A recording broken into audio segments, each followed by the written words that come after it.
For me, it's meant that it's been a lonely path. I was originally a math major and then a math teacher. And as a math major, I was the only Latina in the classroom. When I became a public school math teacher for a long time, I was the only Latina in that space. And later on, when I decided to start my own business, Was Para Todos, where I am a money and self care coach, I could literally count the number of money, financial coaches that there are, and even less who are talking about self-care. So it has involved a lot of loneliness, which has meant it has also required a lot of courage. Especially because I'm the first person in my family who went to college and then who went to grad school. Um, it was definitely like a lot of learnings, like trial error. You sometimes fail, sometimes you don't. But in my career, especially, I've always been in the like health space. And growing up, I used to have to go to the doctor and translate for my parents and my grandparents when I would go there. So I always felt like there was something missing. So I was excited to kind of be able to go into the field um, and be representation in different spaces. I agree with both Rita and Crystal. Like it is a very lonely journey being Latina in your space or in your profession. I think it's hard to imagine because being from Southern California, everyone you know is pretty much Latino. But the higher up you climb, you start to realize that there are fewer and fewer Latinos in professional careers. And so I went away for college in Indiana and I was the only Latina. I was also first gen, so first in my family to go to college, first to go to grad school, first to have a professional career. And I was sometimes the only person of color in a space or the only Latina. And so it does take a lot of courage. It is really hard. And there are days when I've wanted to give up, but I realize like if I want to serve my community well, like who better to do it than me? And I know that working with Latinos as a therapist, people like to have people who look like them. As a teacher, my students want to see someone who look like them. So it really does having representation. It really changes the way you're able to envision a future for yourself. For me, like I echo everything that's been said. I've had many jobs and always been the one, the one that was easily pointed out. Right, I was a little different, not only just because of my Latino heritage, but also my identity, being an out gay man in the world. Was a little different. So I've had many experiences, kind of working with different types of people. But at the end of the day, because of I'm working in political campaigns, working for Democrats, supporting issues that I care about, I've always been able to be surrounded with incredible people who have had my back, who have been at my side and in the trenches fighting the good fight. And so when it comes to electoral representation, I know it's kind of going into the second question a little bit, but I chose to work in political campaigns and in politics because I didn't see myself represented at the city council, in the state legislature, at the federal government. And so that's why I'm in the fight that I'm in now, because we need that diverse representation because our stories matter. And when we are at the table, we are able to really influence policies that impact our families, that impact our communities, because we know the system doesn't serve those that are vulnerable, those who have similar backgrounds like us. Originally, I went to college thinking I was going to be a doctor because that's what my parents said you had to do. That was the way to make money, right? The reason my family came from Mexico was so that we could have more dinero. And so I went to college thinking I was going to be a doctor. I was a biology major and I got a B in chemistry. And because I had been a straight A student in high school, I thought having a B meant that I shouldn't be a biology major anymore and that I shouldn't go into the medical field, which is crazy to me now because had I had mentors in college who were like, honey, you're doing fine, maybe my path would have been different, right? I ended up being a math major because I had straight A's in math, decided to become a public school math teacher because I had a pre-calculus teacher who didn't teach me everything that I needed. So when I went to college, I was put in remedial math classes. Those are like classes saying like, you're not ready for college level math. And I had such a good grade in the class that my math professor was like, "Why are you in this class?" And I said, "I just was never taught logarithms. My pre-calculus teacher just never taught us this." And she was like, "What? Logarithms is something that you need in pre-calculus?" So those types of moments, I was like, "Oh no, I'm gonna make sure that public school students have a math teacher that teaches them everything." But eventually, I decided to leave my profession as a math teacher to start my own business because I didn't grow up thinking that people with my background, I'm Mexican, right? I'm queer. I'm married to a Black Dominican man. I have a trans child, trans 8-year old, 6-year old Black son. And I just didn't think someone who was navigating our identities could build wealth. And I decided that I wanted to really work on making sure more Black, Indigenous people of color, women, and LGBTQ plus folk could have a financial plan to retire early. I realized I was so determined to be the representation that I didn't see and also become, I don't know, like a gap closer in terms of the people who have access to financial education and self-care resources. It's so funny because I mean, many of us start off the same way. I love science in middle school, high school. So I went to college, pre-med, like biology. And in the first year, my counts or like the counselor for our major was like, basically they line out a plan for you to say like, here's the next 4 years, like here's the classes you're going to take. And in that first year, I think I didn't take one of the classes I was supposed to. And she told me like, okay, well, you're like, if you don't take it now, like you're not gonna like continue on the path. Like everyone else is gonna be ahead of you. And because like neither of my parents went to college, I didn't really know. Like I didn't know you could say no. Like, no, I'm still gonna do this. I just thought like, okay, she's telling me I have to quit, like I need to quit. And so I, didn't pursue pre-med, but I still wanted to figure out other ways to be like in healthcare.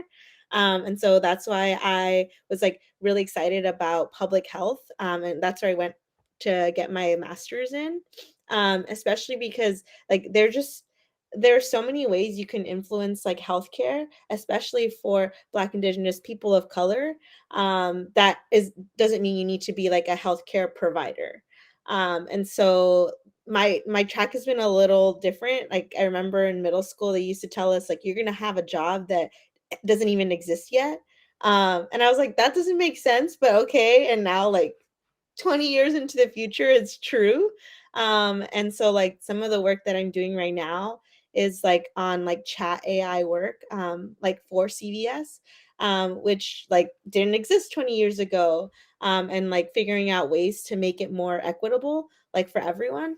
And so that's kind of like what inspired me to keep going is like, just because like one path doesn't turn out the way you thought it was, like there's still so many opportunities and jobs that probably don't even exist yet, that you'll be able to like go into like when you get older. It's like we all have the same story. I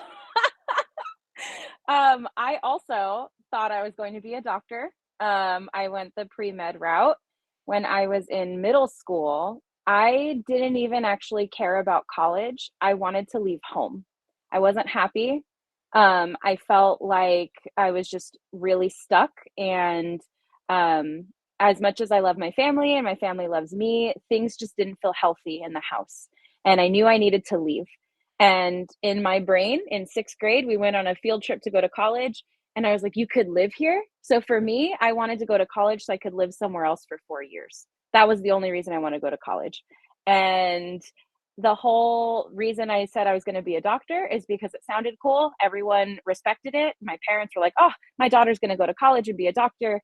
And I didn't even care. I loved math. I loved science, but I did not care about the career. I just wanted to get out of my house. And it wasn't until I got to college, I was a straight A student.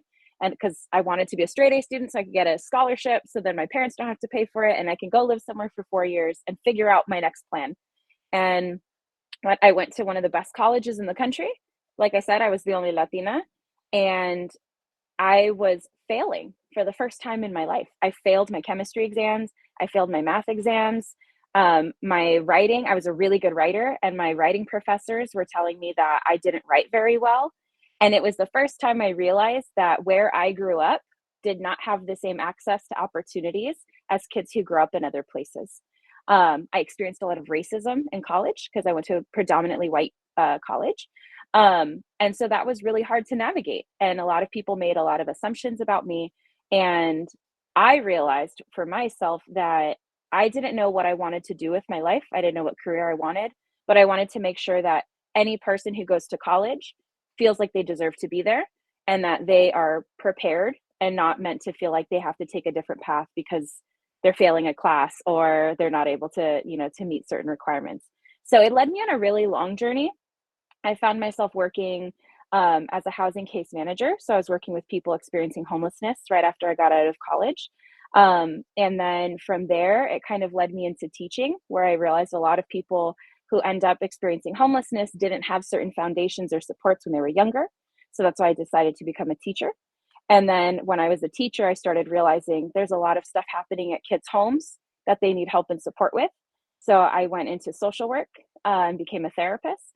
And now as much as I love doing therapy work with people, I realize there's a lot of policies and a lot of unfairness in how our communities are designed. So I got a second master's in city planning. And so now I look at how we develop our communities, how we build houses, where we decide to put businesses, how we get to and from school or to and from work. I look at all of that stuff in a lens of equity. So I'm always looking at how do Black, Indigenous, people of color, queer people, disabled people, people with chronic illnesses, how does everybody live and how do they feel safe? And that's kind of the work that I do. So it's, like I said, a very long path, but no one told me this was a path. I had to figure it out through my struggle. For me, the way I kind of decided kind of like what I wanted to do when I grew up, I didn't come to me until I was in college. My life, my life struggles kind of led me to where I am today. The first time I saw like the police, coming to our home and my mom stepping up to them and demonstrating that bravery, kind of like was the first memory I have, like of wanting to get involved in public service and trying to learn about the system. And then, of course, my uncles being in and out of prison and kind of like their experience kind of like taught me about the school to prison pipeline and just different things that are wrong with our society. And there's just so many system failures. Like, I didn't have a dentist until I was in high school. I didn't know what health insurance was. These things that like you have no idea, nothing about. I didn't have some of those resources. And so once when I was in college, I kind of learned about some of those struggles and some of those inequities. I decided to get involved in public service and getting involved in candidate campaigns and understanding what it means to be a mayor or city council member or running for Congress, whatever it was. That's since then I've been kind of involved and engaged and being an informed citizen, just making sure that I'm not only just voting, but I'm helping people who look like me, who care about the issues that I care about, are in office and advocating for those same issues. Real quick, a turning point in my career was definitely when I got sick and I was on medical leave. I had to collect disability checks, and I thought I was going to be a teacher for the rest of my life. I love teaching so much, and that me getting sick, me learning these financial skills, put me on a path to then start my own business. And so I share that because I want y'all to know that like you can have multiple careers in your lifetime. You can pivot however you want. And I also want you to know, as middle schoolers, when I was a middle school student, I had only D's and I wasn't even able to walk on stage. I wasn't able to participate in graduation. And look at me now. So know that you can go from being rackety-tackety in middle school and having really good grades in high school. A big turning point for me was definitely in the work that I did. I was starting a program to do telehealth. So like, during the pandemic when you couldn't go to the doctor, you had to like see them online. So I started that program at Stanford Children's Hospital in the Bay. And I had like a family who went in who used to travel 4 hours for every appointment, and their kid would go to the doctor every single day. And that's like the only place they could get their care from. And so I was a person who helped set them up to be able to do that. And the mom was so grateful. She started crying to me in front of in front of the doctors, and they just didn't understand why. And I realized like there's a lot of ways to be able, like I said, to be able to help people. That didn't mean that I needed the like title of being the doctor or the importance. Like if that is like what I truly cared about, was helping people, like I could still do that, but also I could do that and still be a leader and still make money. Because a lot of the times they don't teach us that you can do all those things to be able to like have a good life. So I think that was like a huge turning point for me. The turning point for me was really just recognizing how much I didn't know. I thought I knew a lot, but as I went through college, like I said, I was the only Latina in a lot of spaces. I realized I didn't know anything because everyone that I grew up around was kind of like me. And I didn't have exposure to a lot of different communities. I didn't think racism, I knew it existed, but I didn't think it was real because I never had it in Whittier. Like that just didn't happen to me there. And then it wasn't until I went somewhere else where I'm like, oh, I'm the first Mexican you have ever met in your life. I'm the first person who represents someone from California that you've ever met. And so I realized I didn't know anything. And for me, that changed my whole perspective because I wanted to learn as much as I could about people, about the world. And so traveling actually became the most important part of my identity and my experience. I've lived in every region in the United States. I've lived in Indiana. I've lived in Chicago. I've lived in Portland, Oregon. I lived in California, obviously. I lived in Texas. I live in Philadelphia now. And I traveled to all these different countries just because I was so open. So that was the biggest turning point for me and informed everything I do now. And then to close it off here, I would highly recommend people for y'all to consider joining the Peace Corps. That changed my life.